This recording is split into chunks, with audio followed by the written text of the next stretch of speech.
அம்மாவுக்கு கல்யாணம் வச்சுட்டாரு அவங்க அப்பா. ஆமா. இவருக்கு வந்து அம்மாவுக்கு வந்து 8 சைஸ் செருப்பு. இந்த அம்மாவுக்கு. ஆமா. அவரு 6 இன்ச் செருப்பு வாங்கி வந்துட்டாரு. 6 இன்ச் போட்டா எப்படி இருக்கும்? சரி வராது. டைட்டா இருக்கும். ஆமா. போட லூஸ் ஆயிடும். டைட்டா இருக்குதா? ஆமா. ஒரு வாட்டி போட்டு 2 வாட்டி போட்டு கைட்டா லூஸா போடும். ஆமா. அதே மாதிரி தான் போட லூஸ் ஆயிடும். அப்படியா? அதான் கல்யாணம். அப்படியா? சரி. எங்க அப்பனுக்கு தான் இதுல நான் கூட அந்த நீ ஒண்ணு கூட இல்ல மாதிரி. கல்யாணம்ன்றது ரோட்டு மேரி வித்த லோலரு. ஆமா. அதான் தாலி. அந்த மின்னால சகத்தை கைட்டிக்குவாங்க. இந்த கரும்பு கட்டுறாங்க பாரு ரோப்பு. அதான் கவுரு. அது ஒரு 2 போய் அத்து உள்ள ஓப்பாங்க. கோப்பாங்க.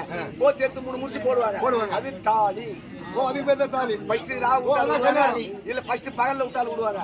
ஏமா கல்யாணம் வந்து 3 மாசத்துல ஒரு சுண்டக்காய் பெருசு ஆகும். ஒரு 5 மாசத்துல கத்திரிக்காய் பெருசு ஆகும். ஒரு 7 மாசத்துல தேங்காய் பெருசு ஆகும்.